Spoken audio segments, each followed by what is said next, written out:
LauraKBuzz here, and today is the 1 year anniversary of me being a full-time games media person. Hooray! I am an absolute mess today. I've just kind of been working my socks off trying to do a bunch of content for today, so forgive me if I look like an absolute mess. I'm just making sure that the everything's set up for this so that it all works out well, making sure everyone can get into the stream okay, and then I'm gonna begin. So I'll be one moment and then we'll get started. Just watching for that wonderful moment when Google catches up and tells me that there are some people watching this. Come on, Google. Do we have any viewers? Are people rolling in? I don't want to start until people are ready to arrive. Need some viewers. Just gonna finish putting out links in various places to the fact that the Q&A is happening to make sure that no one misses it. Let's grab the link to the Q&A. Let's pop this on places like Patreon and make sure that everyone sees it. I hope you're all enjoying my impromptu singing while I wait for everything to set up. Almost there. So the way we're going to run this is I'm going to be trying to take questions from as many places as possible. If you're watching on the link I've been sharing out directly in Google Plus's Google Hangouts thing, there should be a little Q&A button on the side that will allow you to ask questions, and they'll pop up in a little bar for me. Other than that, you can tweet me questions, you can email me questions. Whatever way gets your question to me, I will give it a look. So yeah, I'll just give it a couple more minutes for people to filter in, and then we will begin. Isn't this exciting? I've already got questions coming in on Twitter, so I'm assuming that we're almost ready to roll. Just want to make sure the Patreon people have got the link as well. There are too many places to put the links to these. Forgive me one moment while I do the boring bit where I mute myself and do some typing. I'll be right back with you.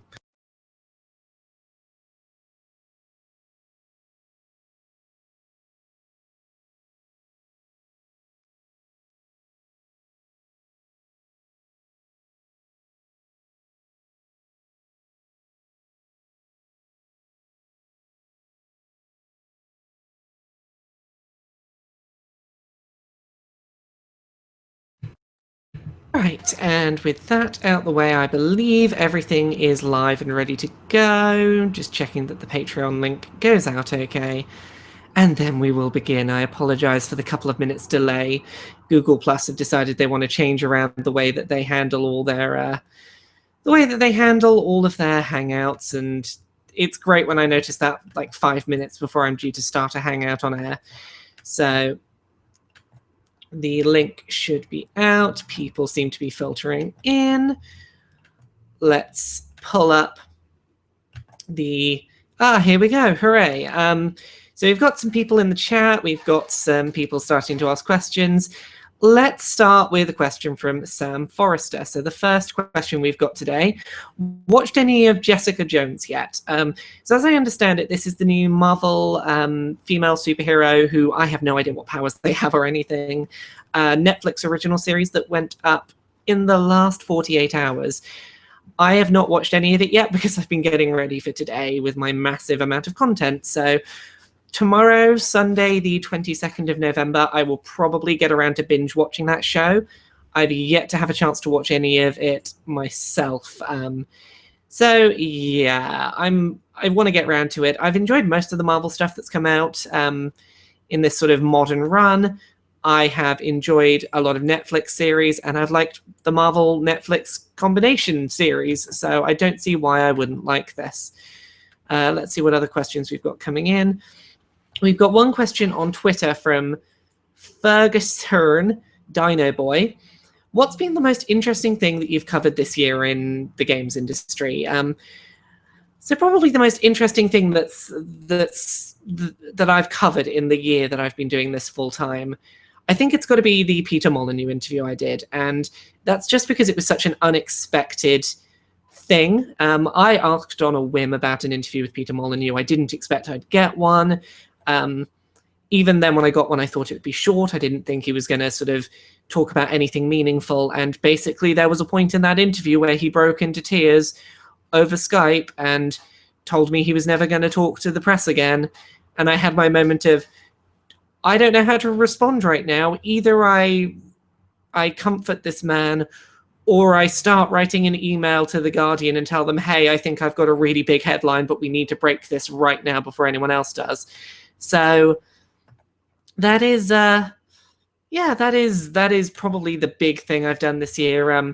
The other thing that's been really interesting covering, and this is a really recent one actually, was getting to break the news of Rush of Blood, Until Dawn's Rush of Blood DLC, which I was able to announce 6 days before it was revealed, and that was a really interesting thing into getting sort of my first like real grip on how these sort of games journalism things work, of revealing things before they're announced. I put up a bit of a post today on sort of my process of how that ended up coming to be.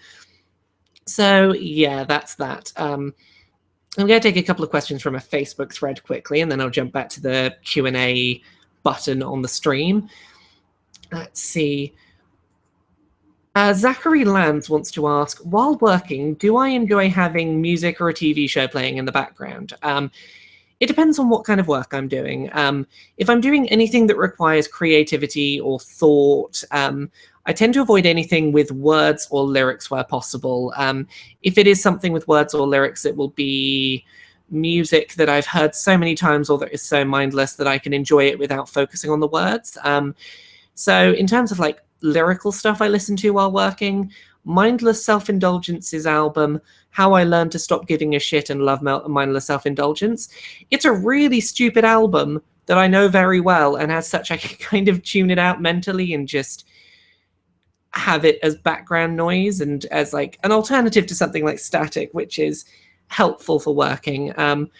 I enjoy watching through TV shows and things while I'm working when it's anything that doesn't involve audio or video editing or that's like very basic stuff. So I might have TV shows binge watching in the background while I'm doing editing work, or if I'm like proofreading my own stuff or doing emails and Twitter and the kind of the bits of work that aren't actually putting out content but that are keeping on top of everything else that's happening. So I'll tend to watch TV when I'm doing those kind of jobs, and if it's something a bit more creative, I'll tend to put music on. Let's have a look. I'm skipping around between question sources to make sure that I don't just like only ask from one place. So David Fennell on the Q&A wants to ask, can you pick my pizza toppings for me, vegetarian only, as the first half of a question, and then the second half is, what's my favorite Welcome to Night Vale subplot? So pizza toppings for you tonight, David. Sweet corn. Sweet corn is always the right choice there. Vegetarian choices never go for pineapple. Pineapple does not belong on a pizza. For me, if I was doing this, I wish more places had carrot, like grated carrot as a pizza topping, because I would totally have, like, I would totally go for barbecue pizza with sweet corn and grated carrot. I would have that. Unfortunately, that's not a standard topping. Sweet corn's really the only thing that I like. So whatever you have, make sure there's a little sweet corn on there tonight. There you go, I guess, David. Have a sweet corn pizza. Right, so Papa Ken Media wants to ask, is there any particular inspiration behind the tattoo on my wrist or any other tattoos I may have? Okay, so I have, in the year I've been doing this full time, I've got 2 tattoos. Oh no, there's bright lights everywhere. So talking about this one first, 3 pixelated hearts, half filled in.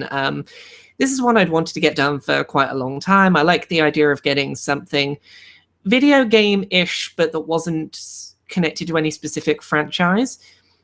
I wanted to get that done as just like a celebration of my realization in like early January that I'd been doing this for about 6 weeks, 2 months, and it looked like it was growing and it wasn't going to fall away, and this might actually be a full-time job. And so I wanted to get something that wasn't tied to any particular video game that I might fall out of favor with. It's certainly inspired by Zelda, which is one of my favorite franchises. And I just wanted, like, as my celebration thing. The reason why they're only half filled in, it's a little bit just kind of, I know this is going to sound really cheesy, just trying to symbolize this whole idea of, yeah, I've taken a bit of a beating in life. Things haven't always been easy. Things have been a bit rough sometimes, but I've pulled through. I've not come through unscathed, but I'm still going, and I don't have that annoying beeping going in my head yet, so everything's fine. The other one, if anyone can see, it says, "I'm not afraid to keep on living." It's a quote from a My Chemical Romance song, Famous Last Words. And it's a few things that come into this. Short version, I got it to celebrate a very personal anniversary, which was a certain length of time since that I'd gone through without having tried to commit suicide. And it was this sort of self-affirmation to myself that I was in a better place, that I haven't been in that bad of a mental place for quite some time. And this idea of just like pushing through, I'm getting past that. It's something in my life that it happened, it's in the past now, and that I'm moving on from. And like, My Chemical Romance were a huge part of my teenage years. That band will always mean a huge amount to me. So yeah, it's just something very simple, very line arty, and it means a lot to me. It was just a celebration of X number of years since last suicide attempt. So there you go. That is tattoos. On the topic of this one, to celebrate my 1 year anniversary, I'm considering getting a completely full green, just like magic bar below there, just a little something extra, again, very sort of like block related, to go underneath that. So I might get that done in the next couple of weeks, possibly, depending on what I can fit my schedule around. So having a look at other questions in the Q&A, and then I'll jump back to some other places. Congrats on the 1 year. This is from Tony Bishop. What cosplays would you like to try and do in the future? Right now, cosplays that I have lined up for 2016 are primarily Undertale related. I've started work on a Papyrus cosplay, which I'm going to be doing with, if any of you have been listening to my Undertale spoiler cast that I put up earlier today, Makita, who was on that, is going to be my Sans, and I shall be Papyrus. We're looking at possibly also doing Sans and Toriel as a joint cosplay at some point. One that I really want to try is taking a stab at, and it's in the vein of the Mass Effect armor that I had this year at conventions. I would love to do, from the No Mercy or Genocide run of Undertale, I would love to do Undyne the Undying in the sort of elaborate suit of armor, because I think that character is absolutely amazing, and I want to be a crazy badass fish lady. So I'd love to do Undyne the Undying this year as well. No other plans like really in the works. Me and a group of friends want to do a gender swapped version of the Avengers at some point, so we might be doing that this year. There's a few that I've got in the works. Otherwise, I'll probably just be bringing back out my Welcome to Night Vale and my Life is Strange ones again next year. Oh, I forgot to say about Undertale subplots, to who asked last question. I got hung up on pizza. Favorite Undertale favorite Welcome to Night Vale subplot. I really like the fairly recent subplot where Cecil Baldwin's soul was auctioned off and was being used against his will, and he had his suspicions of who was controlling his actions. I really liked that as a subplot. I thought it was really interesting as like a running theme. So there we go. We've got another one from Jean Caterino. I know you like Mass Effect, but are there any other BioWare series you enjoy? Is there any love for Dragon Age? I like Dragon Age. I definitely enjoy Dragon Age.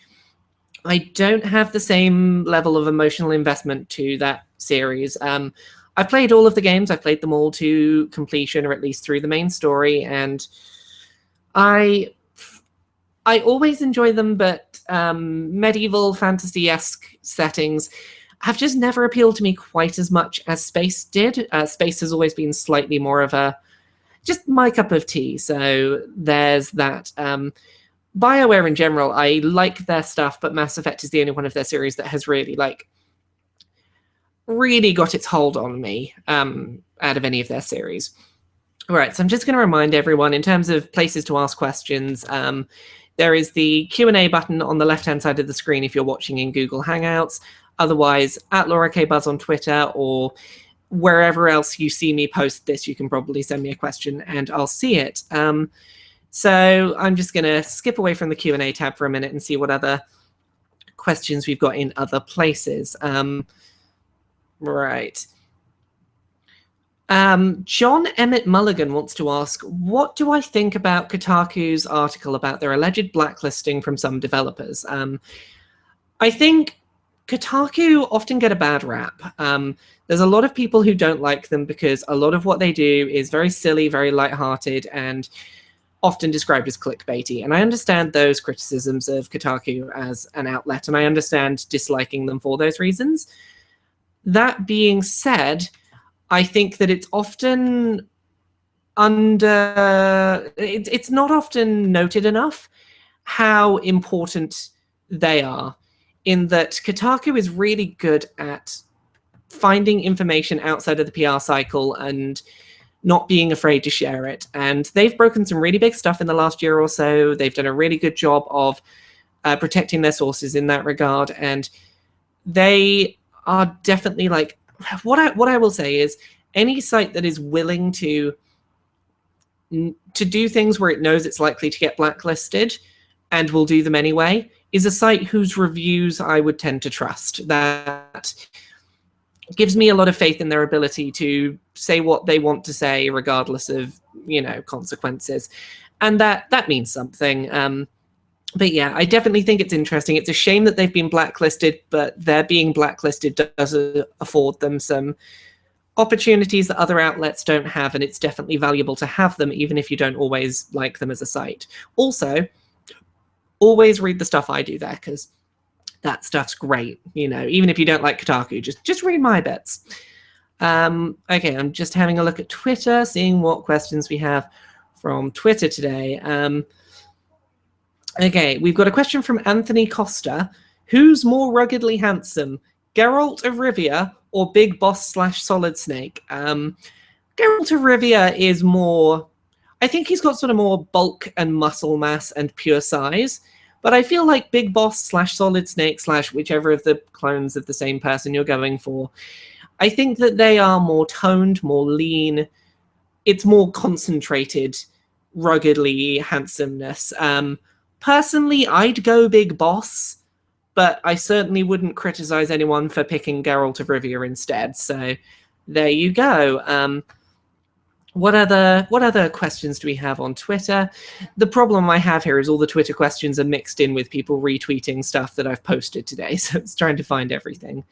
Coconut Milk Films wants to ask, do you think the industry is improving in terms of female representation with games like Life is Strange, Horizon Zero Dawn, etc.? So the state of female representation in games is definitely trending upwards and improving. I think we've still got a long way to go. I very much feel like we're getting to a point where the indie scene is very, very open to female protagonists, and that's a very good thing, particularly at the top end of the sort of more big budget indies, I guess. Horizon Zero Dawn is really reassuring to see. I'm very glad to see that a company that previously was like big burly spaceman shooter has kind of moved on, and their next project has a female lead. I talked a little bit about this earlier in the year. I really like the fact that Minecraft Story Mode, its default character on the character select screen is the female character model, which I think is, again, like a really interesting step. I think we're getting there. It's going to take time, but we're definitely moving to the point where publishers and developers are seeing that there is a value, and they're definitely getting better. It's just going to take time to really, really pan out. Right, so I'm just having a look through for other questions. I'm just going to pop this out. Right, next question. What's next? Why do we make such a big deal about backwards compatibility? Shouldn't we care more about new games? And this is from Scott Redup on Twitter. Yes, if we had one or the other as options available to us, we should be more interested in new games than in backwards compatibility. The thing about backwards compatibility is it becomes more and more of an issue the longer this art form progresses, in that in order to play everything, you're going to have an awful lot of boxes stacked up in your home, and that becomes more and more of a pressing issue as, you know, more and more consoles are released. And the ability to be able to sort of archive one of your console boxes, put it away in an attic or a storage box, and continue to play those games, or, you know, or just continue playing your games library that you love, even after you get rid of a console to get the next one. There is a value to that. And with games becoming more and more expensive and taking longer and longer to create, having the ability to access things that you previously owned and revisit them on your new system definitely is a way to pad out that time and to, like, break up the gaps between releases in quieter spells in the year. So I think it's definitely of value to consumers to have backwards compatibility, even if it's not necessarily, like, it shouldn't be prioritized over new releases. From Grimhelm on Twitter, what do you think about YouTube finally starting to protect their content creators? So this is in reference to the fact that my colleague Jim Sterling this week had the wonderful fortune of being one of the big faces of a big push that YouTube's currently making, where they are fighting back in terms of, like, trying to ensure fair use is upheld and not used as a way to pull fair criticism of products down from YouTube, and using criticism and fair usage as, you know, what they're intended to be. I think it's entirely beneficial in concept. I think that creators like Jim having the option to have YouTube help fight their battles and to offer up to £1 million in legal fees, these are really reassuring things.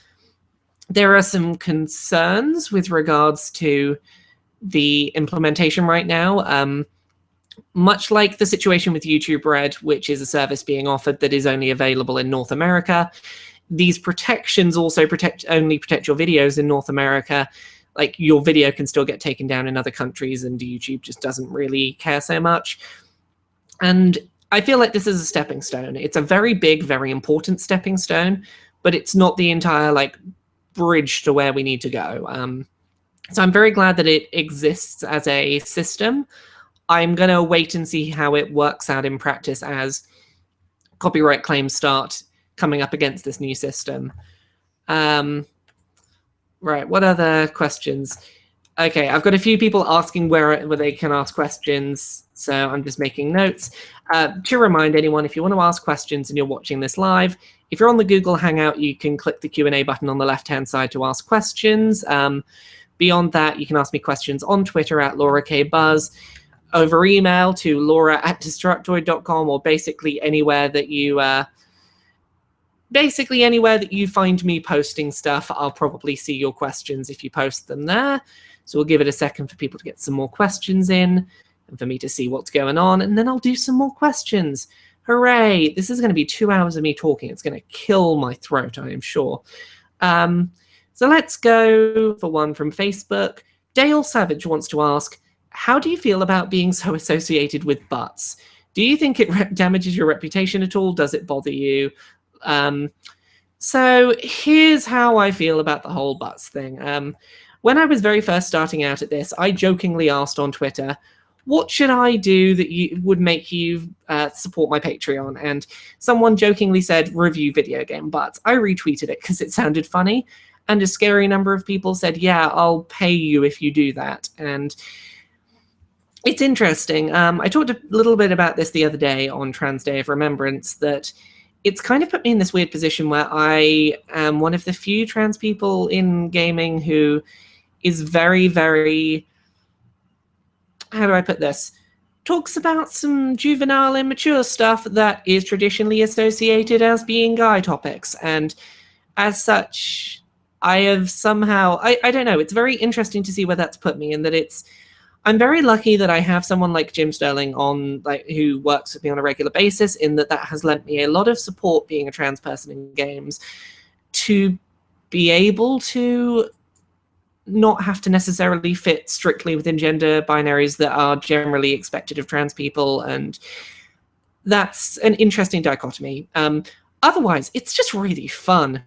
Like, taking away the silliness, it's really fun to be able to mix up serious content with just every so often just being like, ha ha ha, I said a funny thing about butts. And having those two avenues definitely helps stop me getting too burnt out. It's nice having the knowledge that my audience will support serious content mixed in with silly content and back and forth between those. So yeah, let's just have a look at what's coming through the Q&A tab. Right, one from Ida Ruman. Ida Ruman, I'm sorry I took so long to work out how to pronounce your name. It's been a very long day. I'd like to ask what types of videos you'd like to add to your brand in the coming year.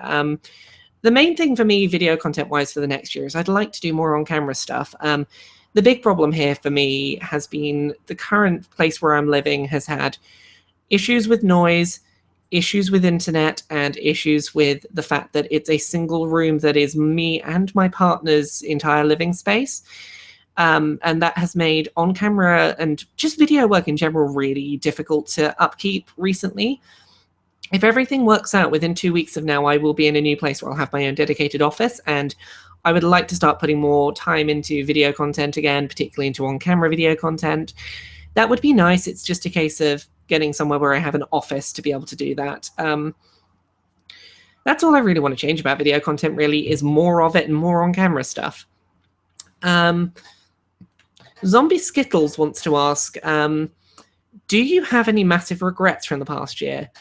I don't have any massive regrets. I'm trying to think of anything that's even in the realm of small regrets. Like, there's little regrets I've had over times where I've vented publicly about stuff and people have been like, oh no, this negativity isn't what we want in our feed. And, you know, sometimes I talk more than I should publicly about stuff, and I regret the fact that I didn't look into trying to move sooner so that I would have more of a separation between social life and work life, because right now I live in the same room that I sleep in, that I work in, that I relax in, and that's really taken a toll on me. So I regret not pushing forward in that regard sooner, but nothing in the way of massive regrets, I wouldn't say.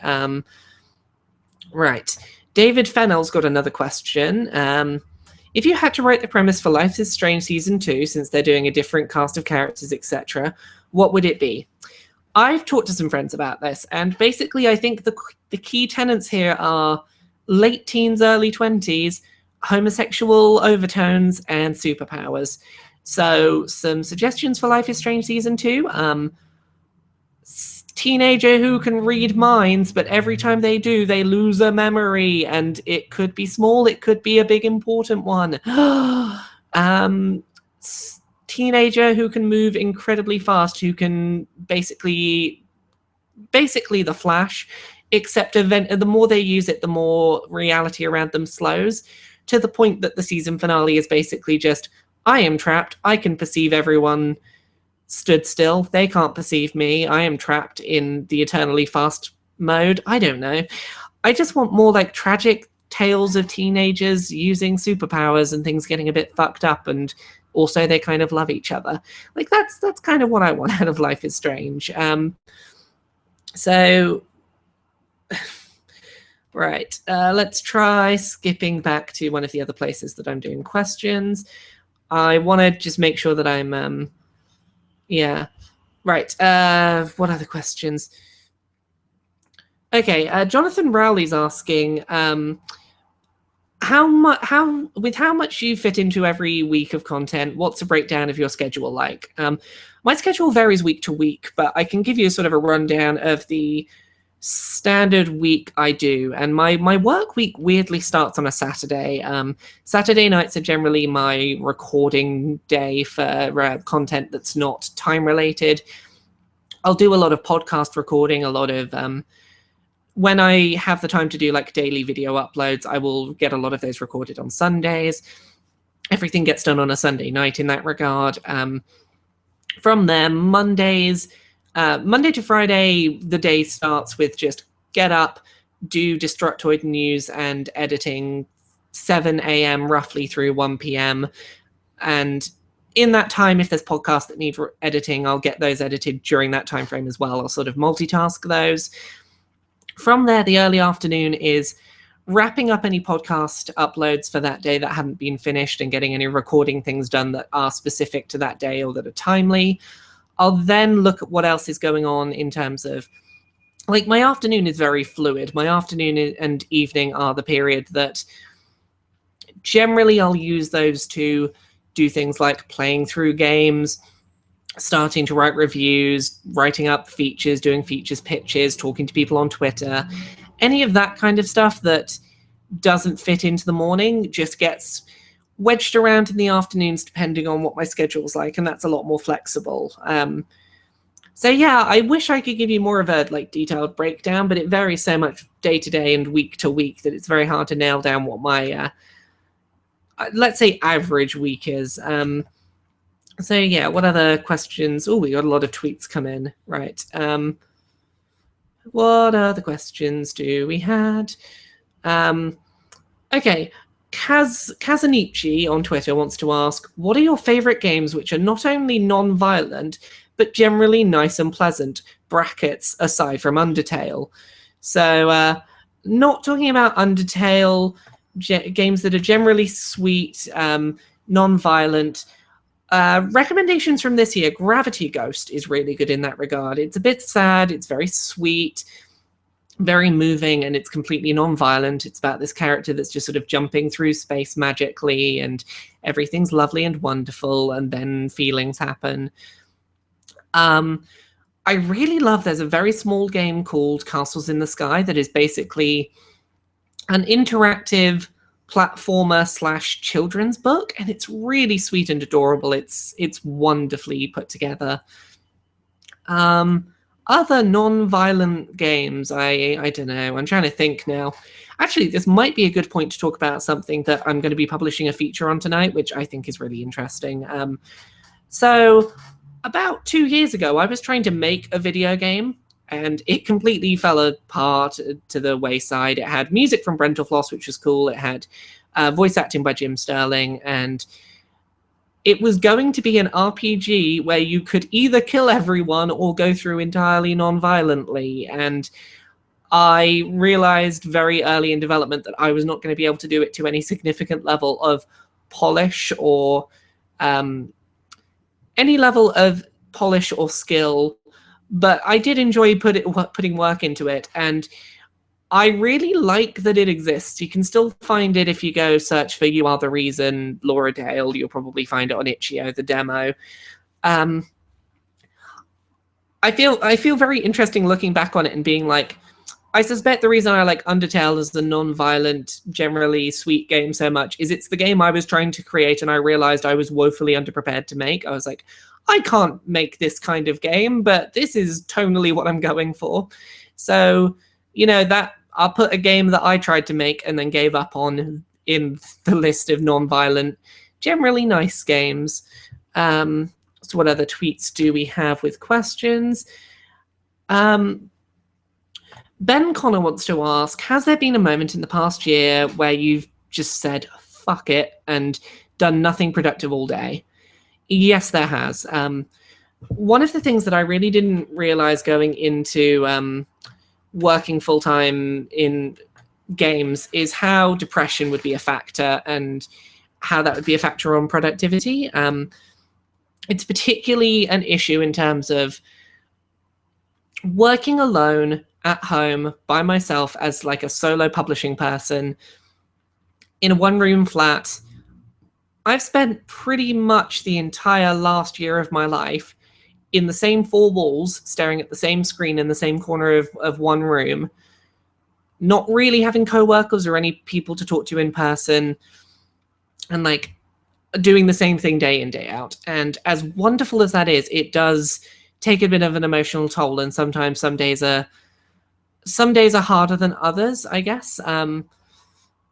Yeah, there are some days where I really just don't feel up to doing stuff, and I have to do the things I'm committed to. Like, I'll get up and I'll edit my Destructoid stuff, and sometimes I will just go back to bed after that and write off a whole day. And generally, because I'm putting out the amount of content I am, I was very concerned that it would be noticeable, and it hasn't. It seems to have not been too noticeable. It's rarely more than one day at a time.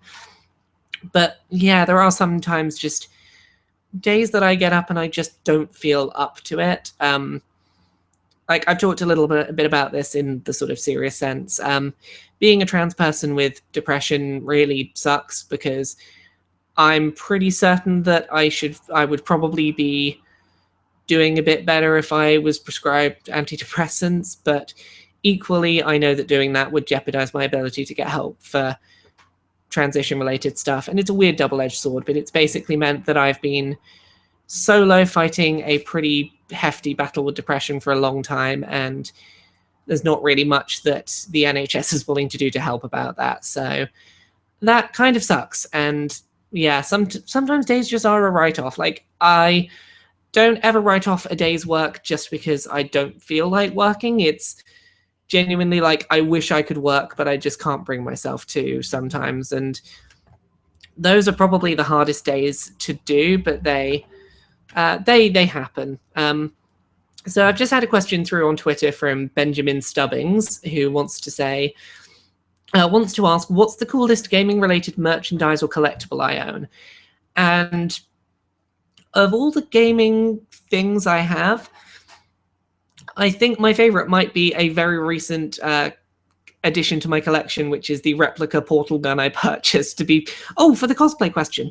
I purchased this portal gun to be part of a Chell from Portal cosplay that I want to do next year. And yeah, I spent way too much on a really accurate, awesome portal gun replica that just kind of sits on my sofa. And I love it, and it's awesome. I'm trying to see, if I shift this down, you can just about see see it there on the sofa. That's the portal gun on the top of the sofa. So yeah, right. I'm going to get back to the Q&A tab on the Google Hangout link that I sent out. Remember, you can send questions on Twitter. There's a Facebook thread in the Jimquisition unofficial group. Email Laura@destructoid.com. It'll all get to me however you want to ask questions. Right. Okidoku wants to ask, other than the games industry, would there be any other entertainment mediums you'd like to dabble in? There is another entertainment medium that I do dabble in criticism of, and it's not super common, but I like to dabble in music critique. I've written reviews of like Brental Floss's last couple of albums, Area 11, Leet Street Boys, Brian Altano's album Misanthrope. I've done some music interviews, like I interviewed Frank Iero for a magazine this year. And that's one of those things that I put aside. I don't think about the money for it. It's just something I do as and when I want to do it. I really like listening to music and mentally breaking apart the emotional tones that it brings forth and then critiquing those. Like I really like critiquing instrumental music or music in foreign languages where I don't understand the words. That's a weird niche, I know, but I like writing like track by track, like 3,000 word long breakdowns of albums, because music is a really big thing in my life, and it's something that, because it's not the focus of my work, I can still enjoy without the thought of having to work while listening to it. Like not every album I listen to feels like a critical work experience still, and that's positive. So I'd like to keep music like that for now. I don't want it to be my career, but if video games fell through, I guess that's something that I could pursue because I've done it. I've been paid for it. I've really enjoyed it in the past. Particularly, I love doing photography at gigs. Like if you look up, it's out there somewhere, like photos of the interview I did with Frank Iero, the photos that we got from that gig were just wonderful. That was in Portsmouth earlier this year, I think. Yeah, I like music interviews. Music interviews and reviews are fun. We've got another question from Papa Ken Media. Would you consider getting in contact with YouTubers like the Geek Remix channel regarding future material regarding Life is Strange? I love the Geek Remix channel. They are wonderful. They're fantastic. I love their stuff. I'm open for collaborating with other people on YouTube. I'm also well aware that my YouTube presence is incredibly small and limited, and the people who are willing to collaborate with me on YouTube stuff is limited in scope. Like I've done stuff with Dodger that was really cool. Like she came on the Team Fortress 2 Laura's Gaming Butts we did. I've done stuff with Joe Parlock on a semi-regular basis from Destructoid, and I'd like to do stuff with more people, but that's going to take time, and I'm hoping that getting back on the YouTube train when I move into my new office will help in that regard in terms of building my presence there. But yeah, I certainly wouldn't be opposed to doing work with Geek Remix. They're very good at what they do, and they seem lovely. So yeah. New question from KH1326. Hi, Laura. Now that the new Assassin's Creed is out on PC and it's running in a playable state, do you think Ubisoft had realised they need to get their stuff together for their PC ports, and do you think they'll keep this competent standard up in future? I would not assume that this is a signal that anything has improved other than that this particular port was okay. I am glad that this port is okay.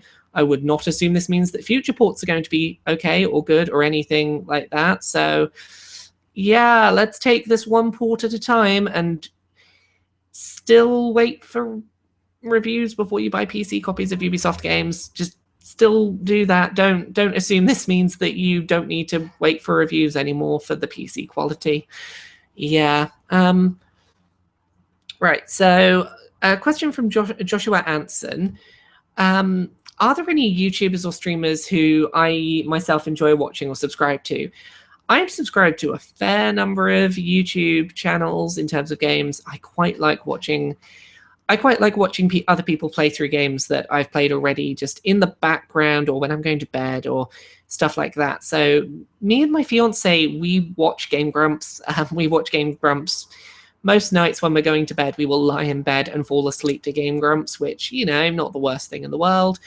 I really like the Two Best Friends Play, Super Best Friends Play, the Switcher channel. I think they're really spot on a lot of the time. Really interesting perspectives on things. Really just funny guys to listen to. Obviously, Dodger. I'll sometimes watch some stuff from Cry. Hannah and Kim from the Yogscast occasionally, depending on which playthroughs. Like I just finished watching through Hannah's playthrough of Game of Thrones, so I'll watch them sometimes. Yeah, there's probably a whole lot more that I'm completely missing out on that I can't think of. Trying to remember what YouTubers I watch is a bit of a losing battle because I watch too many. I have a lot of subscriptions that I will watch through on YouTube as and when I have time. So yeah. All right, so next question from Tibor Kenya. Do you think the bittersweet or depressive endings we get nowadays, like Life is Strange, Bioshock, Mass Effect, etc., is a new trend or reflected thing for this matured industry or player, or something else? I think bittersweet endings are something that are a natural part of a medium reaching a point where it can tell nuanced stories and represent emotions in nuanced ways.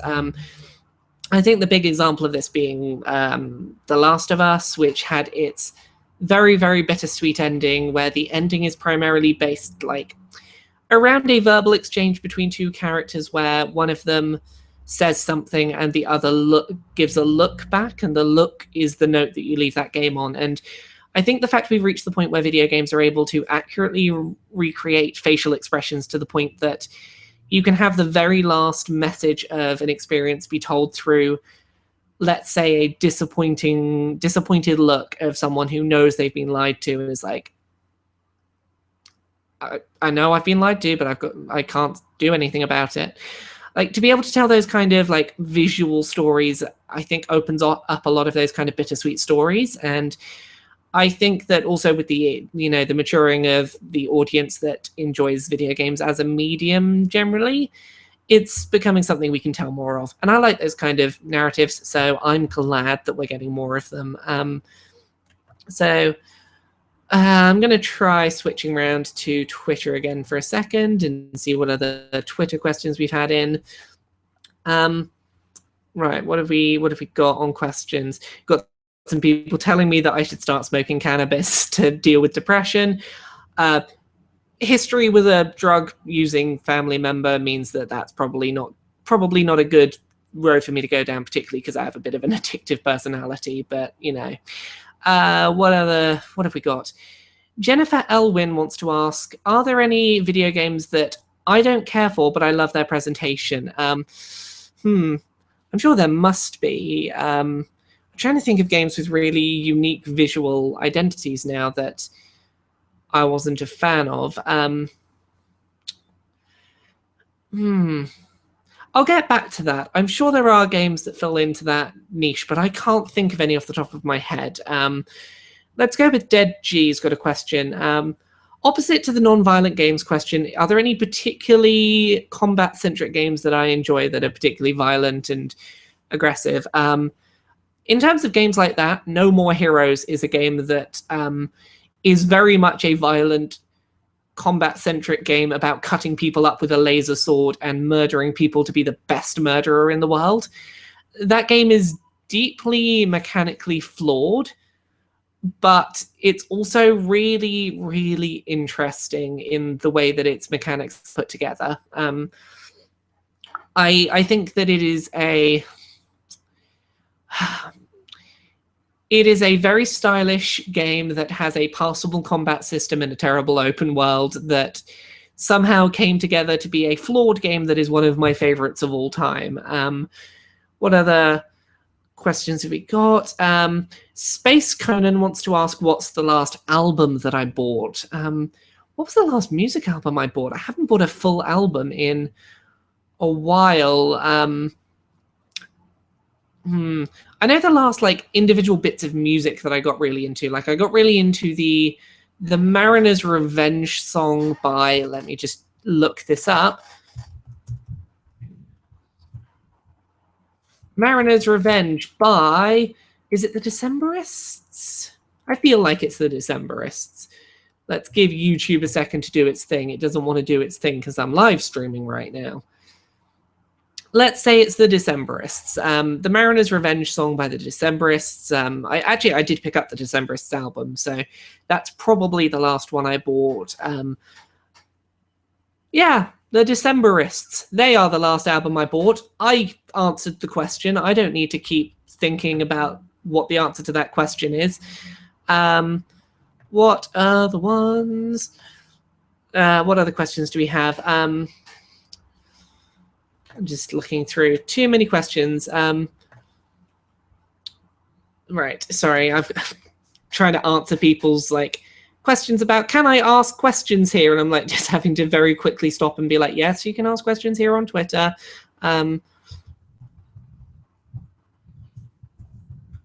Ask questions here. So the problem with doing a nice lengthy one is reminding people, yes, this is a place where you can ask questions for this.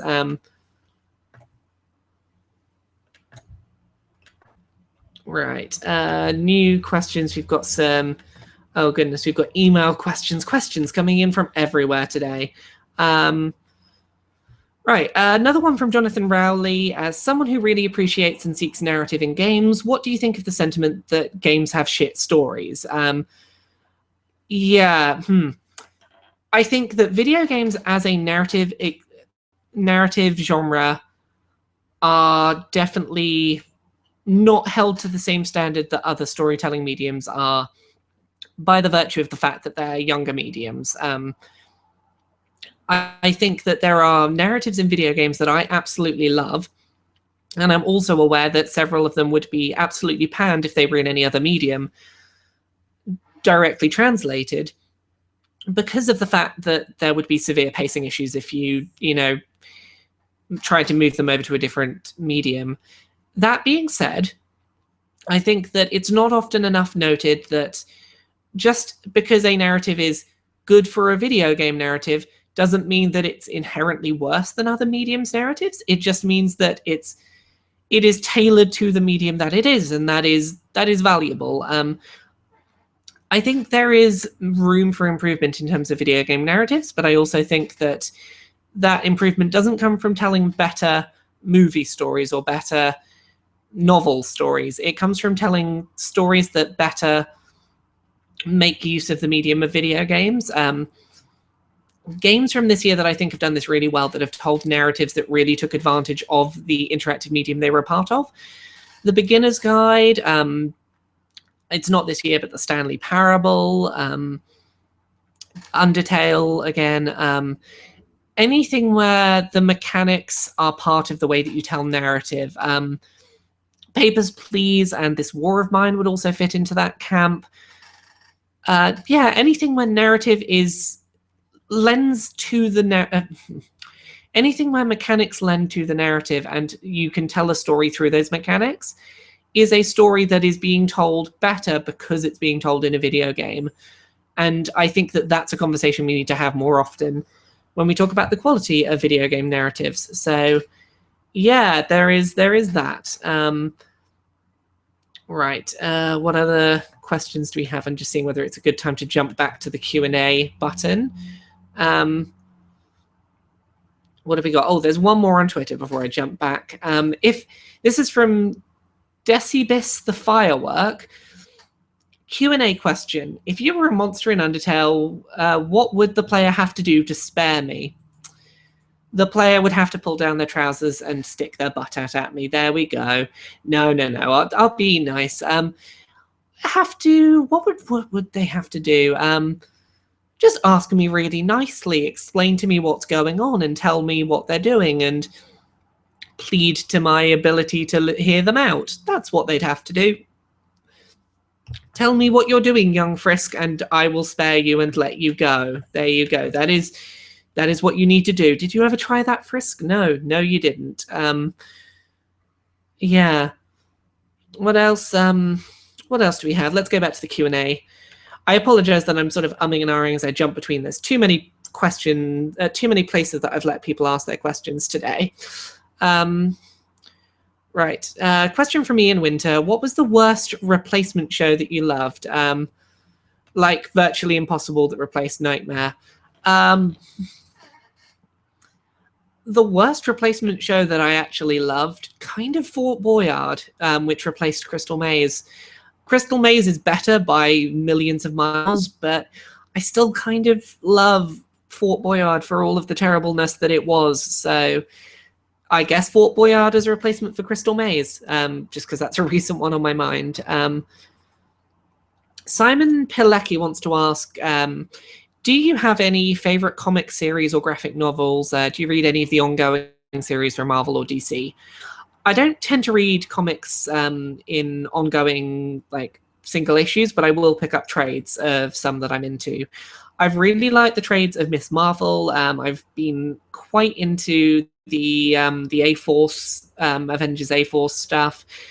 Other ones that I quite like, I love the Umbrella Academy stuff, and not just because it's written and drawn by Gerard Way. I like Why the Last Man. I thought was interesting, if deeply flawed. I'm trying to think what other graphic novels come to mind. Those are the ones that jump to mind. So if you've not read any of them, the Umbrella Academy would be my big recommendation that not enough people have paid attention to. I think the first volume of that won an Eisner Award, so it's, they're not bad. But that's about it for comic stuff. Right. Ben Skull90 wants to ask, do you agree with games getting film adaptations such as the new Assassin's Creed film, and what games should have their own film adaptations? I think that film adaptations of games have rarely been done well, but I don't think that the fact that they're rarely done well should prevent us from trying. I'm tentatively optimistic about the Warhammer film. As much as I am afraid to be, I'm not too scared of the idea of the Assassin's Creed film. It could be okay. I will wait and see them come out. I still think the best way to do a video game film is to do the not direct tie-in like WreckIt Ralph was, where it's a sort of semi-connected experience. I thought that was a really good way of doing that sort of thing. I'm just realizing quite how bright those lights are. I might tilt myself over and do this. WreckIt Ralph, I thought, was really well handled in terms of referencing source material of video games without relying on it overly heavily. Yeah, I'll wait and see this year's this next couple of years crop of them. they've been wildly inconsistent. All you have to do is look at pixels to see how wrong a video game film can go, how quickly. Next, from Ellen Nordhaug on the Q&A tab. My female character in Fallout 4 being called he every once in a while is quite annoying. What are some games you like where the gender options are available? Male isn't the gender the devs had in mind by default. My big example of this, and I've talked about this before, is what's it called? Saints Row Get Out of Hell, where you very, very early on have the option of playing as Kinsey, who is a female character who you can do all of the core story content as. The problem being, if you choose to play as Kinsey rather than as Gat, every mission you finish will talk about how Gat did the mission and saved the day. It's like, no, he didn't, I did. And then you get to the final mission and arbitrarily Kinsey is kidnapped and you have to play as Gat. And it's like, well, okay, now I have to save the character who's been the badass saving the world in my entire playthrough. I have to save her because she's a damsel in distress now.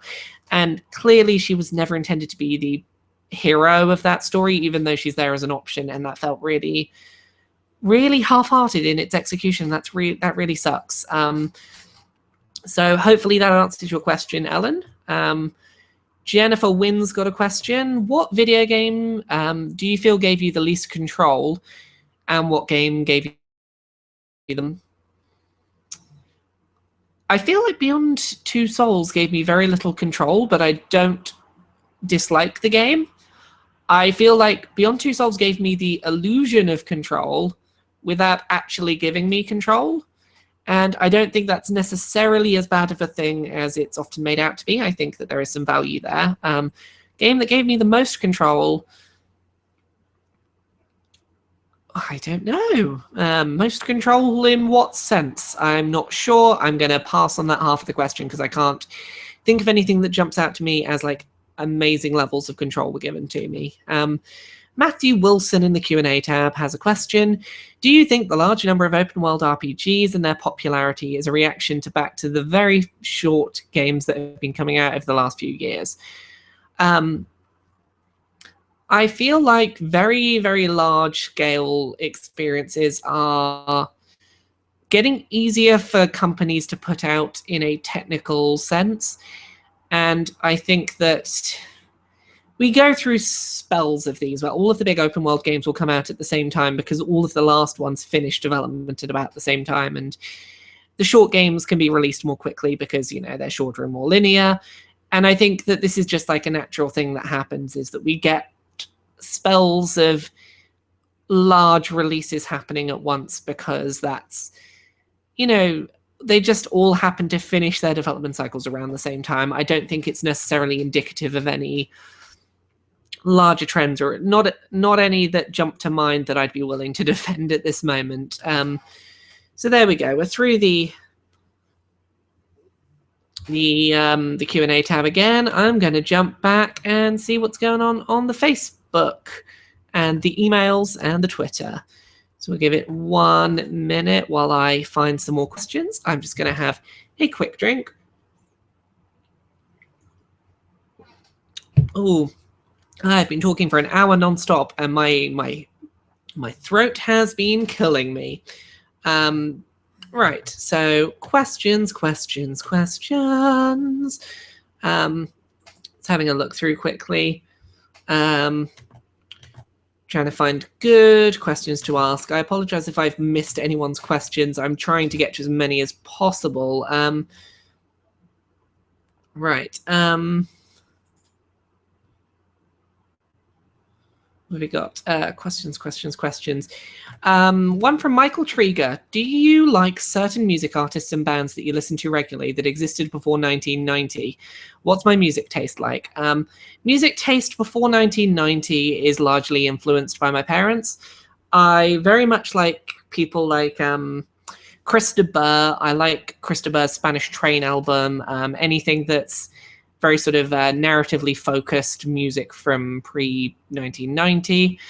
I think the Traveling Wilburys were a absolutely fantastic band that were depressingly short-lived.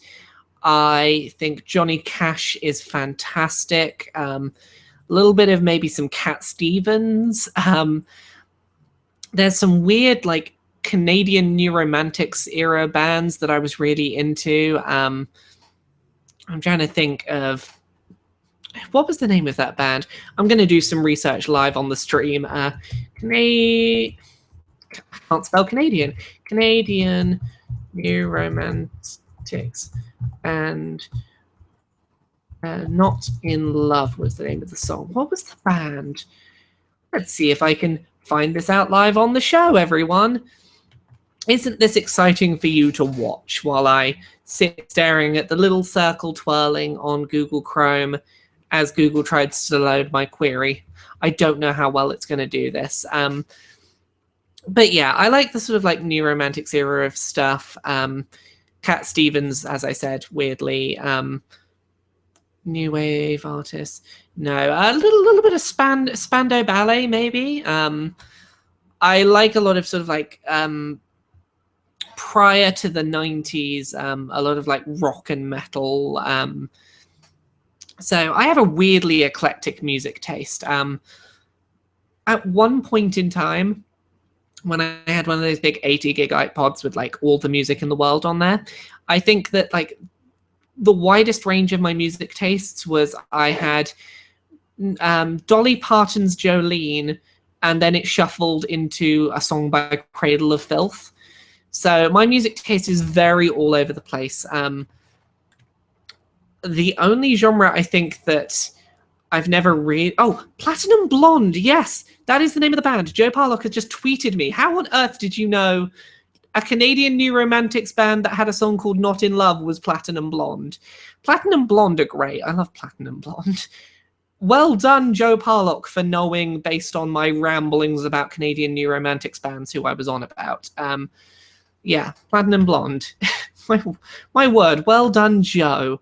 Right, so just going back through looking for new questions. Accidentally opened Skype. That's not what I intended to do. Oh, goodness, we've got a bunch of questions in the Q&A tab again. Bruce T wants to ask, how is the coffee table book of butts coming along? So I kind of tentatively discussed this a little while ago. I looked into doing a physical coffee table book of butt reviews, and there's a couple of avenues I've been looking down. Basically, I've been looking at, can I sell something under fair use, sold in the UK, where I'm using actual art of video game characters in order to do a parody critique of them. There is some legal stuff that I've been trying to work out. Otherwise, it's budgeting what I would need to budget for getting an artist to do artist renderings or drawings of these butts that I can then use. There's some legal stuff to work out. I've tried a couple of companies just to see what prices they would charge for books, what quality they are. I've ordered some like single books to like with some test stuff in them just to see how they would turn out. And the other thing I've been working out that a few people were asking about at the time was, would it be possible to get them signed? And I've been looking at solutions for basically how expensive would it be to get them all shipped to me, and how much of a time constraint would it then be for me to send them out from there to people. There are logistical things I'm trying to work out, but I would still like to make this a project that I do by the beginning of the new year, just to have like a, maybe for about £10 plus shipping and handling, a short book of critiques of butts that is a physical coffee table book that's quite nicely made and maybe signed. It's a thing that people got really excited about when I tentatively suggested it and did a mock-up. I'm looking at all the logistical stuff at the moment because it turns out doing something on that kind of scale is kind of scary from a financial standpoint to try doing. So we'll see if that happens. Right. CD has the next question on the Q&A. Is it worth watching someone play through Undertale or multiple times for different endings if you don't have time to play it? I definitely want to access the narrative, but I haven't had time for Fallout 4, let alone Undertale. What I will say about Undertale is there is definitely an additional value to playing it. There are certain reasons not to watch Let's Plays of the No Mercy or Genocide or whatever it is, the killing runs of that game, because parts of that playthrough will specifically call out people watching Let's Plays of it very knowingly, like, some of you were too weak to do this yourself and you're watching someone else do it instead. In terms of like the primary one that most people play through on YouTube, the pacifist or the true pacifist run, while you're not getting the full experience, I think that if it's your only way to experience that game, I think you can certainly vicariously experience a lot of that experience. Good runs to watch. I think the Game Grumps channel, their Steam Train run of Undertale was pretty decent. I've been really enjoying the Switcher channel, Two Best Friends Play, their version. I really liked Cries as well, and if you don't mind, I love the sound of cats meowing, but it's been really bothering my partner because she keeps thinking that there's a cat outside our door. But if you don't mind the occasional sound of meowing cats, Dodge's version that she put up on YouTube that was done as a live stream, really good. Just be aware that every time a new subscriber pops up, there will be a meowing sound that might confuse you if you've got kittens. Yeah, there's definitely a value in watching it. Just be aware that there is the parts of the experience that are the stress of trying to avoid being murdered and the agency you have trying to work out how to do certain things will go, but there is still like a valuable narrative to be seen. There's still stuff you can get vicariously by watching other people play. Next question's from Jennifer Wynn in the Q&A. To clarify most control you are given, this is the most or least control. You're given the freedom in where you can go and what you can do. In terms of the most freedom to do what I want and to go where I want, the one that I enjoyed the level of control in most was probably Legend of Zelda Wind Waker. I really liked having that open map to go explore. I could just go around and chart the ocean as I saw fit outside of the missions that I needed to do myself. Something about the charted grid system and finding all the maps and charting them all out in my own order and remembering what was where. It felt really rewarding, particularly in the HD remake where you can use the Swift Sail and go really fast. Also from Jennifer Wynn, speaking of Saints Row, have you played Saints Row 2? I've not played Saints Row 2. I jumped in with Saints Row 3. That was my first Saints Row game. I played Saints Row 3, Saints Row 4. Well, no, okay, I lie. I played Saints Row 4, then went back to Saints Row 3, then played Get Out of Hell. The early Saints Row games are much more akin to Grand Theft Auto, and I find them much less interesting from what I have experienced of them. It's when you get up to, like, particularly Saints Row 4 that things get a bit more silly and wild and out there. Kind of with 3 as well. I find those much more interesting and much more to my taste, so I've not really gone back and put a lot of time into Saints Row 1 or 2. So next one up on the Q&A tab is from Anthony Muniz. How long do you think it will be until we get a AAA game with a lead character who happens to be a shade on the LGBT spectrum? Bungie gave a half-hearted attempt with The Taken King, but still felt the need to hide the fact he's trans. I think we're heading there. We're getting terrifyingly close and still scarily far away. I think probably the closest example we have of like the most notable character who is canonically LGBT inclined, I guess, is Ellie in The Last of Us. And again, that's not really acknowledged in the main game. It comes up in DLC later where you see her whole relationship with Riley. And, you know, we can pretty safely assume from Left Behind that she's not straight. She might be bisexual, she might be gay, but she definitely had some significant feelings for another female character. And I think the first time we're going to see this, we're going to see a lesbian protagonist first, followed by a homosexual male protagonist, and a trans protagonist is going to come far, far, far, far, far later. If we do see trans protagonists, I think we're going to see we're going to see a trans man before we see a trans woman. Like, I think we'll essentially see, say, Krem in Dragon Age Inquisition, that kind of character, before we'll see our equivalent of the, let's say, Laverne Cox-esque character of... Laverne Cox isn't a character, she's an actress. I am tired and confused. It's been a long day. You get my general point. I think we will see lesbian, homosexual man, trans woman will be the order in which we will probably see LGBT characters as protagonists explored. And I think that's going to be over a pretty lengthy time frame. I think maybe lesbian protagonist in the next 5 years, maybe. I don't know. This is all spitballing things off the top of my head. So David Newman wants to ask, do you have time to read novels? And do you have any favorite authors that come to mind?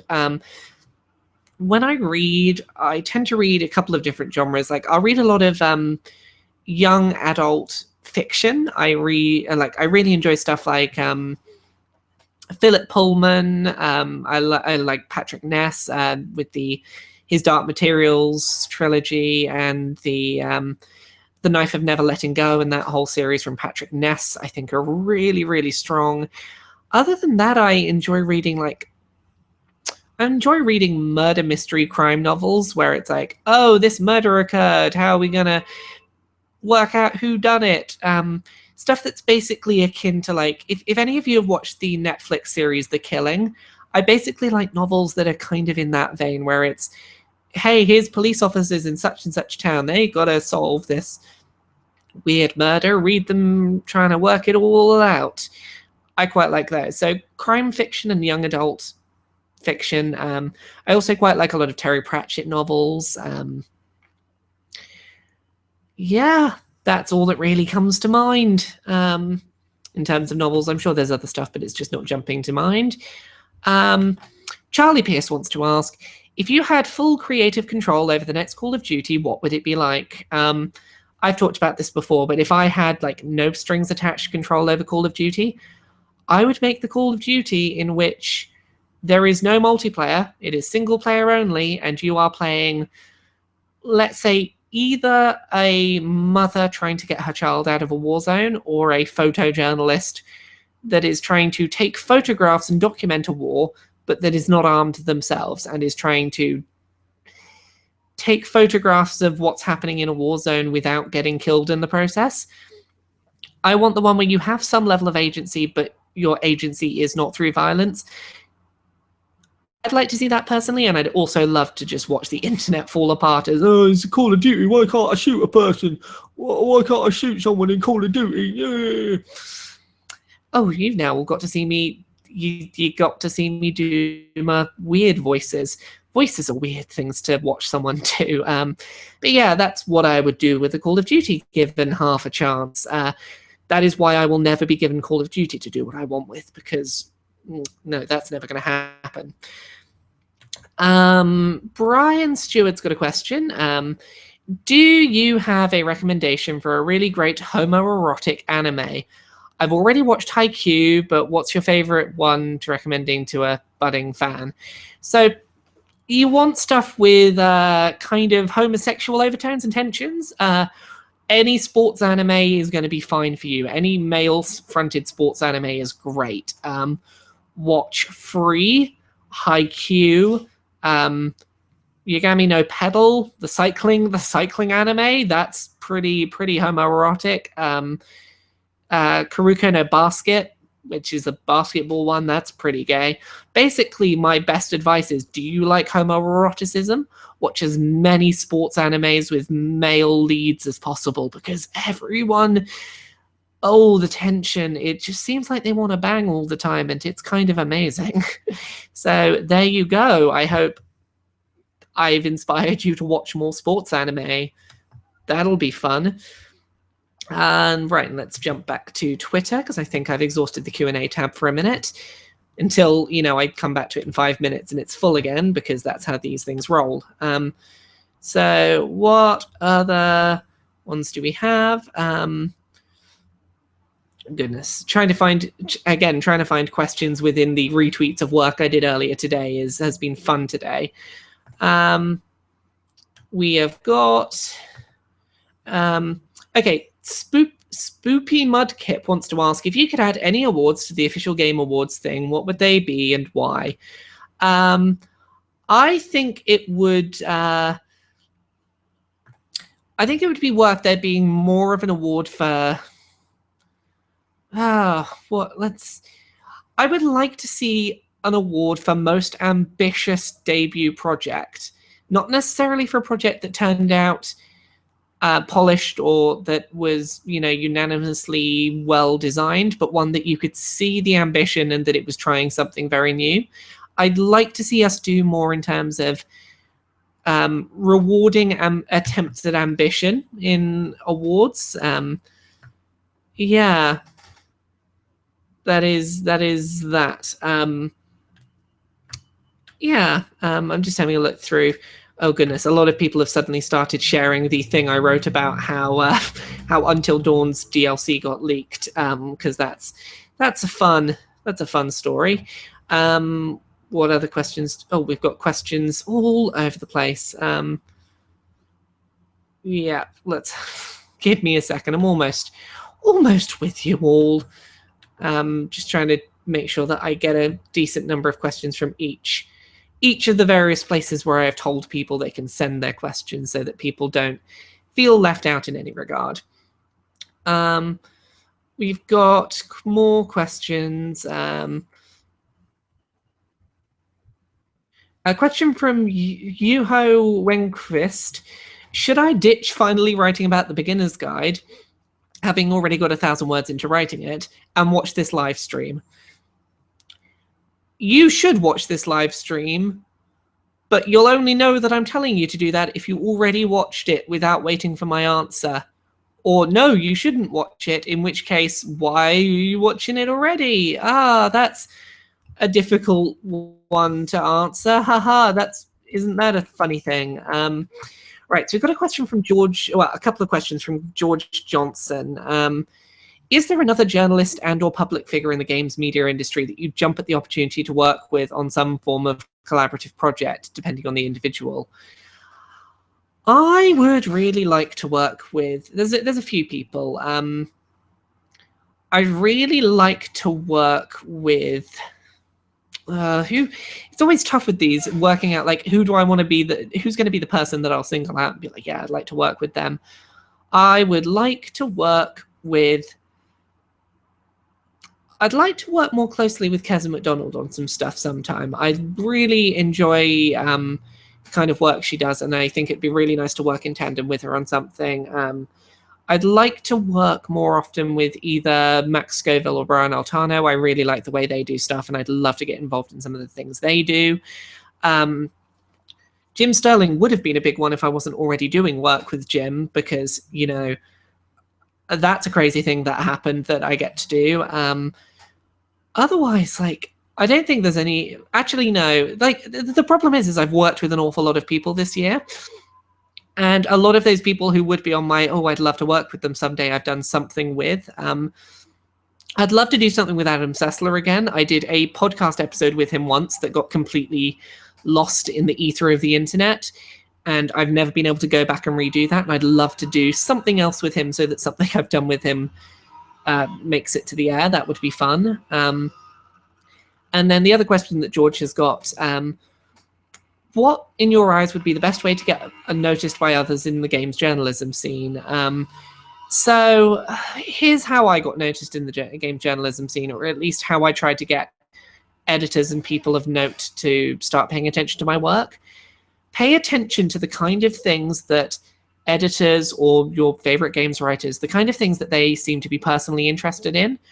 And when you write something on those topics, send it to those people. So great example being Keith Stewart, who is the Guardian's games editor. He has an autistic son, and he really, really seems to enjoy articles that look at the interactions between autism and video games and that kind of those kind of topics.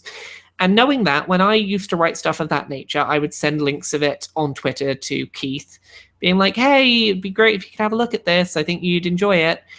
And that's how I first got him sort of aware of my name. And those kind of experiences are the way that you'll get notable people to know who you are and to start sharing your work so other people will start seeing who you are. And that's definitely something of value. Yeah, right. So I'm just jumping back to Twitter quickly. This has been a nightmare of organization trying to get all these questions into one place. Jonawee on Twitter says, did I just ask Activision to make Beyond Good and Evil 2 with the Call of Duty brand?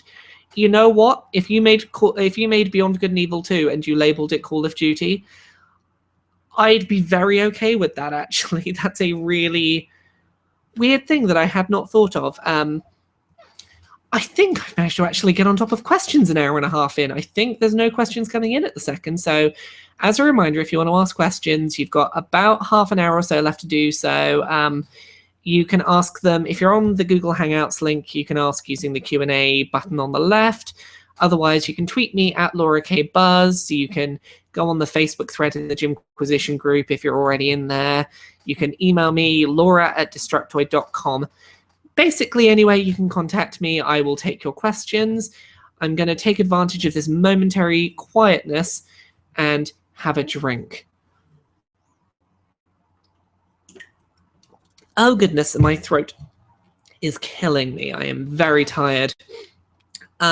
Little bit of a heads up for what's coming for the rest of my day today. I'm going to write a little post about the game that I tried making a few years ago and how basically I'm like, yeah, Undertale did what I wanted to do much better than I could have done it. I've got some posts going up about content I've done in the last year, some looks back at very early content I did in my career and critically editing it now in hindsight. I've got a feature on Tomb Raider I'd like to get out tonight as well, so I still have a bunch of stuff coming after I get through this. We got more questions.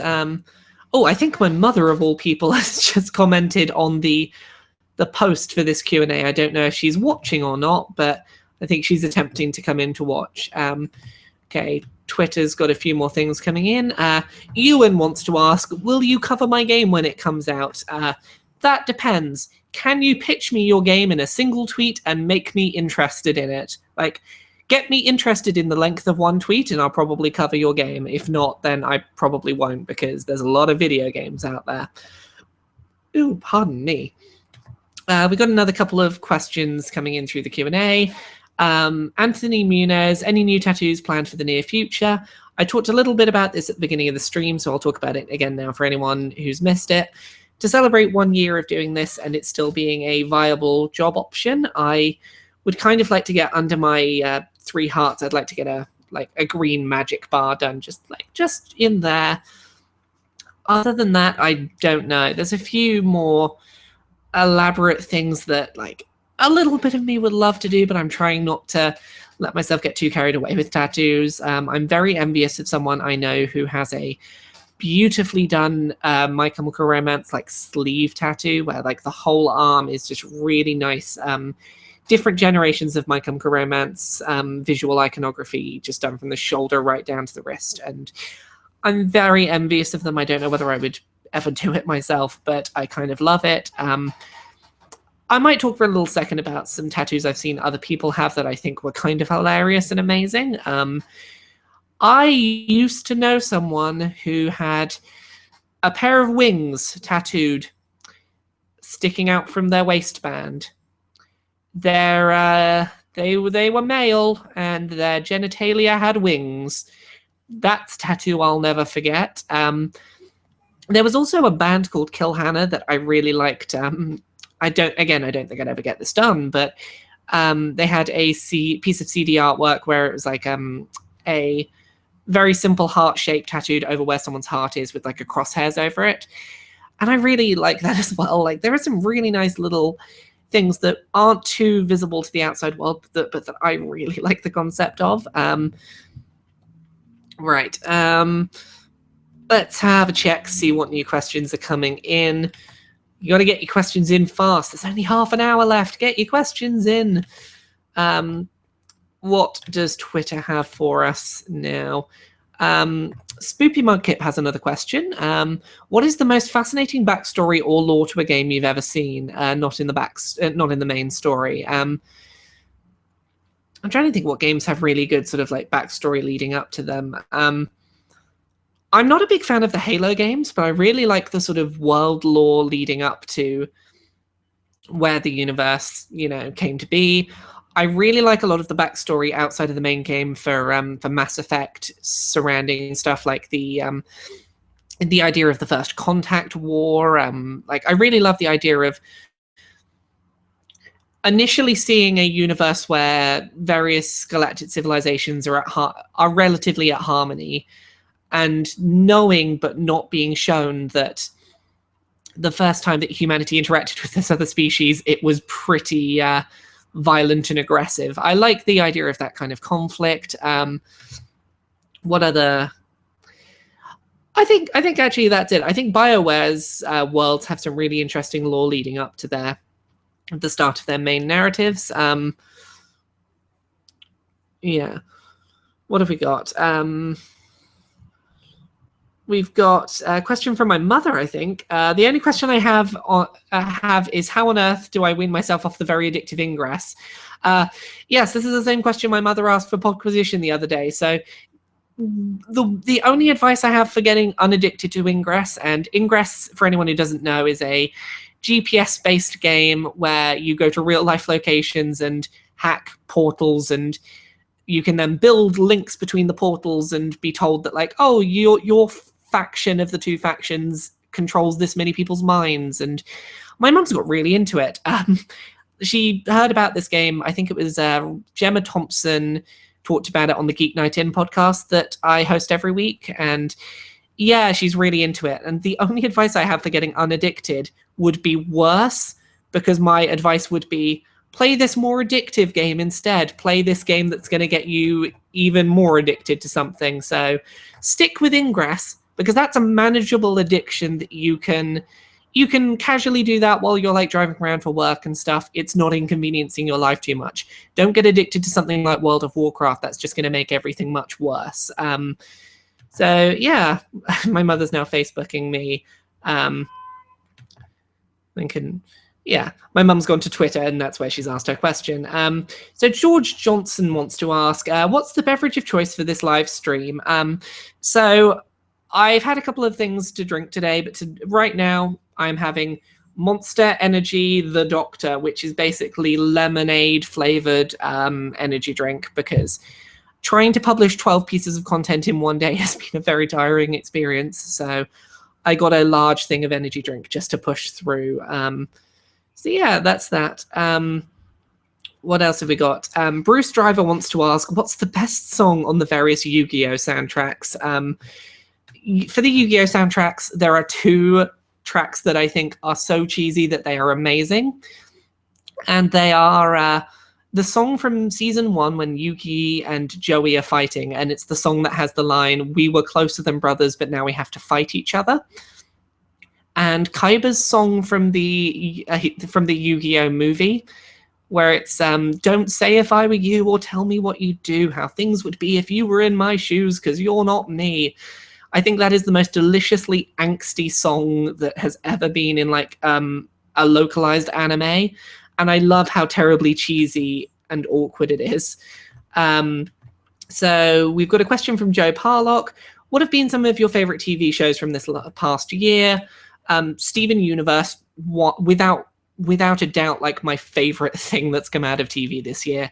I know it must have started before this year, but this is the year that I got into Steven Universe. I think Gravity Falls has been fantastic this year. I've really enjoyed the Netflix Daredevil series. I thought that was really strong. Shows that I got into this year, I've really enjoyed. Sense8, I was very dubious on at first, and I actually came to really enjoy.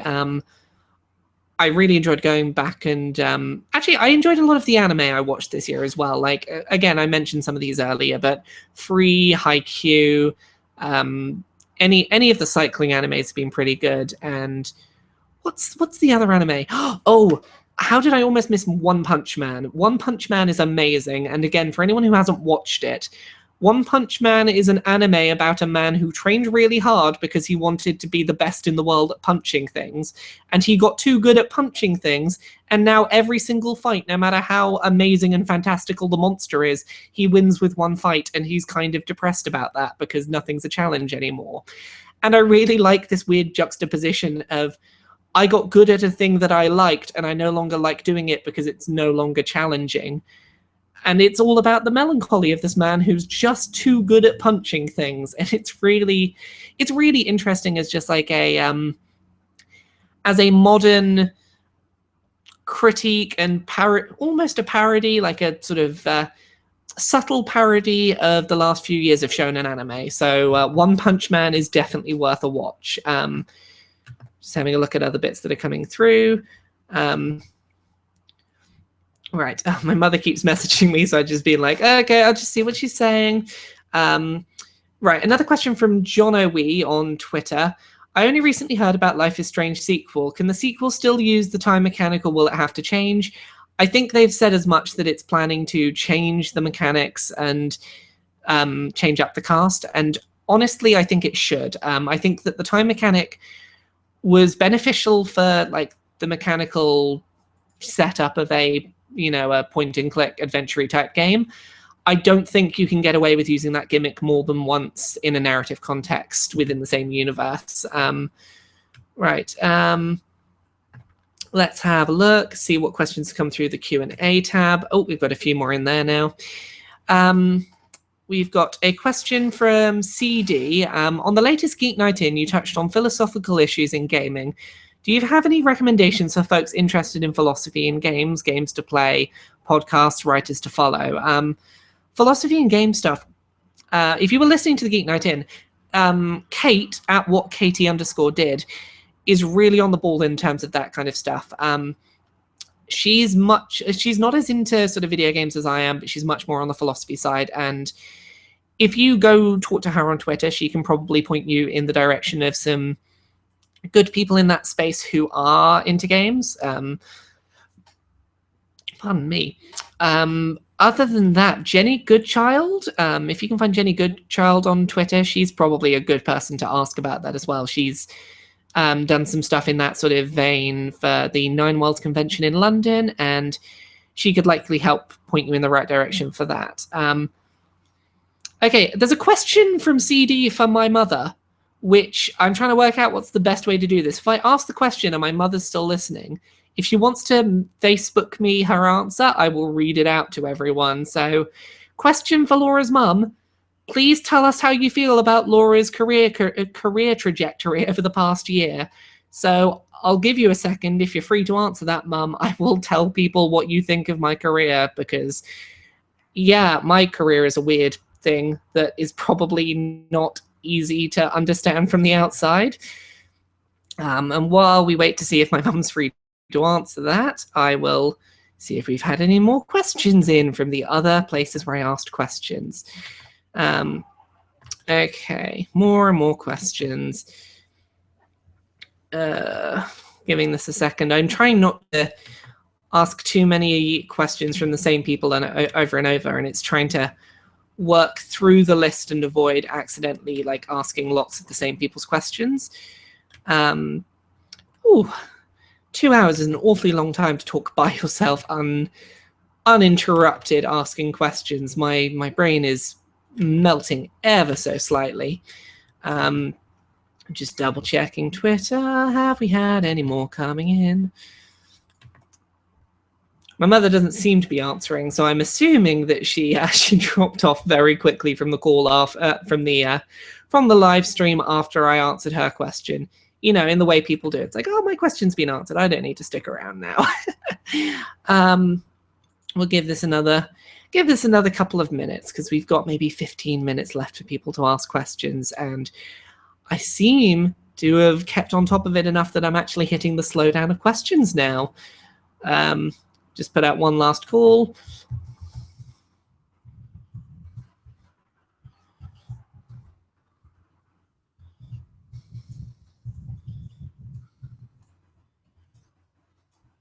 I apparently can't spell the word now. Look at me. I am totally a professional writer that writes for a living. This is what I do. Right, let's just see if we've had any more in on the Q&A tab. So a reminder, you can ask questions on the Q&A tab on the left-hand side if you're watching on the Google Hangouts link. Otherwise, at LauraKBuzz on Twitter, you can ask questions. You can ask questions in the Jimquisition unofficial Facebook group, where people have been asking some questions. You can email laura@destructoid.com. Basically, ask me questions anywhere, and I will find them somewhere and answer them for you, I am sure. I know there were some questions on Twitter at the very beginning that I didn't answer, so I'm going to scroll back and try and get back to those ones. I feel very bad for those people who I skipped past very quickly. So you've got questions from, let's have a look. Last few, almost there. Where are the questions? You can hear me singing. Okay, so last couple of questions that I didn't answer on the thing before, I don't think. We've got questions from happiest amount of, where are we? Too many things happening. Oh, my mother is still there. I don't know if she is planning to answer that question that people had. We've had some more tweets come in. We'll grab the last few of these. Right. CD's got another question. I don't want to be greedy with questions, but favorite scary movie. I am an absolute wuss when it comes to scary movies. In the last couple of years, I've become even more of a wuss in that regard. I've just become more and more of a wuss over time. I really like the first Saw film. It's grotesque and it's kind of horrid to watch, but I feel like it is interesting and unique in its premise, and it tried to tell some interesting narratives. I think as that series went on, it became more and more torture porn-esque and less interesting on any kind of psychological level. I like the film The Cabin in the Woods, which starts off looking like a traditional horror film and then plays really interesting on some tropes. It's not as scary of a scary film as I feared it might be. It's a fairly wuss-friendly horror film, so there is that. My mother has answered about her thoughts on my career trajectory. She's really proud of me and jealous of my writing success and hoping that she makes it full-time as a writer too. And she says I'm super amazing and she's proud to be my mum. So, very, very sweet answer. My mother, you should go, find her writing. She does post writing sometimes. Go look up Socko Babe on, is it Socko Babe? I have to find out my mother's Twitter. Twitter.com/Socko Babe. She does post, she tends to do non-fiction, not non-fiction, she tends to do fiction writing. She posts some of it online, and no, it's not at Socko Babe. I will find this in a moment. It is, it's at Socko Babe 1. Go look up her Twitter and read some of the fiction writing she's written there, because she does really good fiction writing, and you should all go tell her that her fiction writing is awesome if you enjoy reading what you see on Twitter. So yeah, there is that. The questions coming in before we finish.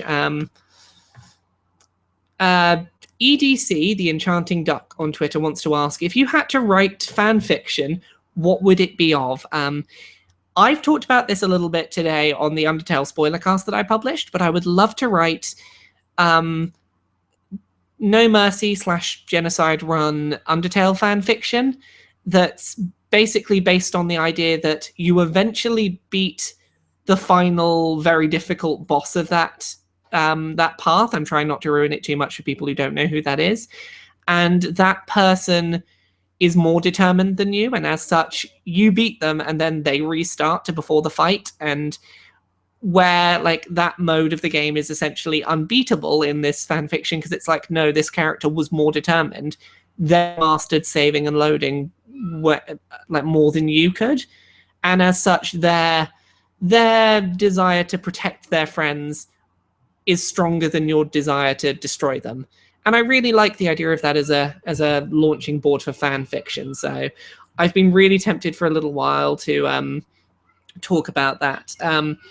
Sam Cotton on Twitter says, apparently I sound exactly like Fran from Black Books. I would probably take that as a compliment, I imagine. I think that's a compliment. So there is that. Yeah, what other ones have we got coming in?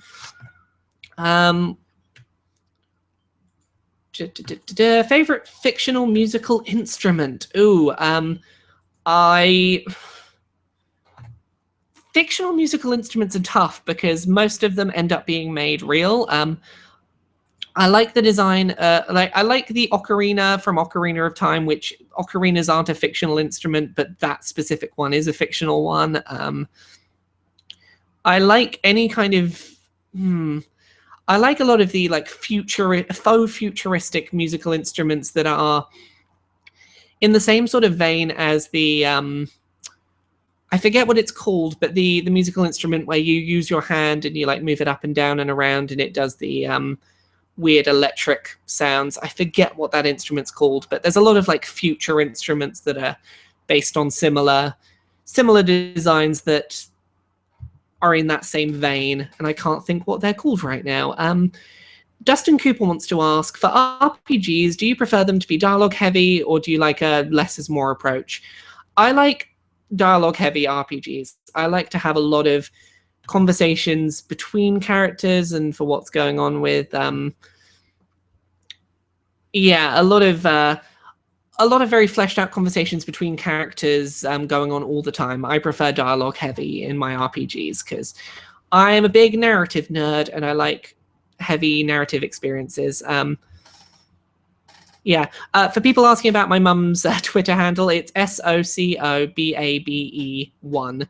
And that's if you want to go read her like little bits of fiction she sometimes posts there. Ellen Nordhaug is asking, do you have time to relax or cool down after this? Not really. As soon as I finish doing this Q&A, I am planning to... What am I doing?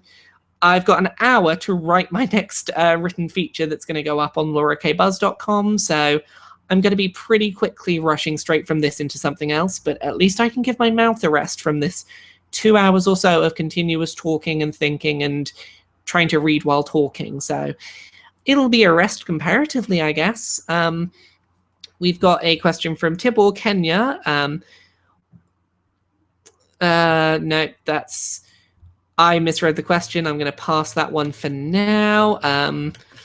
I've already asked one of yours, Tibor, I think. CD wants to ask... Oh, no, yeah, I already answered your question about scary movies. I don't have to answer it again, do I? Right, and we'll do a couple more, and we're almost ready to wrap up. Goodness. Whew, my brain is flagging at this point in the day. I am struggling a little bit now. You know what? I might call this...